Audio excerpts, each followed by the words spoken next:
Bonjour Yann Barré. Les listes doivent être déposées ce soir à 18 h. Alors, y aura-t-il fusion? Peut-il y avoir fusion entre votre liste et celle de Didier Robert? Écoutez, on va pas parler la langue de bois, on va dire la vérité aux Réunionnaises et aux Réunionnais, que je remercie au passage pour la confiance qu'ils m'ont témoignée.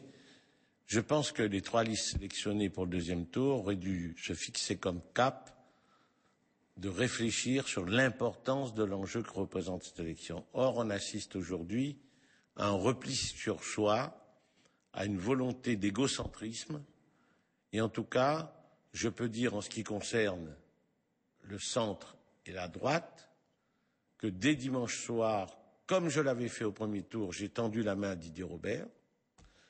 Hier, j'ai téléphoné au président de l'UMP, ne pouvant pas joindre Didier Robert, j'ai appelé le président de l'UMP, Michel Fontaine, et je lui ai dit, il serait bon qu'on se rencontre. Il m'a dit, cela va se faire, après accord avec Didier Robert, et hier soir, à 20 h, j'ai rencontré Michel Fontaine, président de l'UMP, et Stéphane Foissin, président du Nouveau Centre, mandaté par Didier Robert. Michel Fontaine a appelé Didier Robert pour qu'il assiste à l'entretien, parce qu'il était à Saint-Denis. Il n'a pas voulu assister à l'entretien. Pour qu'il me parle au téléphone, il n'a pas voulu me parler au téléphone. Il faut que les Réunionnais sachent tout ça, que les choses soient bien claires entre nous. Qu'on ne dise pas « je suis pour l'union la plus large possible sur ce plateau » et qu'on refuse une main qu'on vous tend. Je lui tends la main là, ce midi. Nous avons fait 15 000 voix, 16 000 voix. Ce ne sont pas des chiens. Ce sont des Réunionnaises et des Réunionnais qui ont voté pour nous, pour la Réunion de notre fierté. Ces Réunionnaises et ces Réunionnais sont en droit d'être représentés au deuxième tour dans le challenge important du changement. Or, nous le savons maintenant, et je vous livre un scoop, Didier Robert a dit à un proche qui était sur ma liste, ce matin, à 11 h 30, il ne bougera pas sa liste. Donc, tout le cinéma que vous avez vu sur votre plateau, dans la presse, partout, je suis pour l'union la plus large possible, c'était un langage de façade. Et, en réalité, depuis dimanche soir, téléguidé par le fameux Jean Simonetti qui se trouve à nouveau à La Réunion, on est au temps de l'esclavage, il n'est pas libre.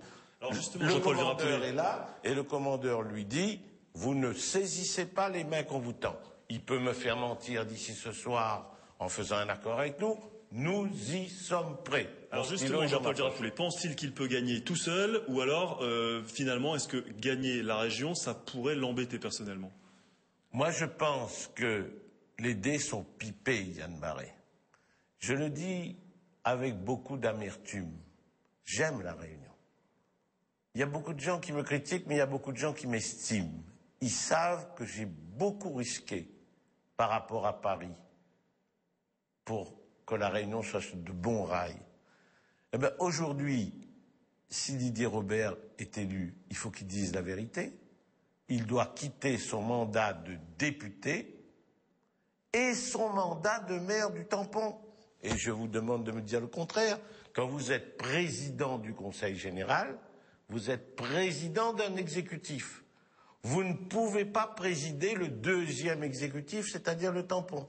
Il peut être soit président du Conseil général régional et député, à ce moment-là, il quitte totalement la mairie du Tampon, soit président du Conseil régional, puisqu'on ne comprendrait pas que s'une fois élu, il partirait, et à ce moment-là, il garde le poste d'adjoint au maire du Tampon, et il y aurait de nouvelles élections législatives. Tout ça explique cette partie de billard à trois bandes, cette partie de dépipé, ce langage de façade par rapport à la réalité. Une dernière question, si malgré tout il ne faisait pas appel à vous et qu'il maintenait sa liste, est-ce que vous donneriez quand même consigne de voter pour la droite? J'ai abordé cette élection, Yann Barré, et je le dis à mes compatriotes, avec une indépendance de pensée totale comme je l'ai fait toute ma vie. Ça m'a fait beaucoup d'ennemis à Paris pendant 40 ans.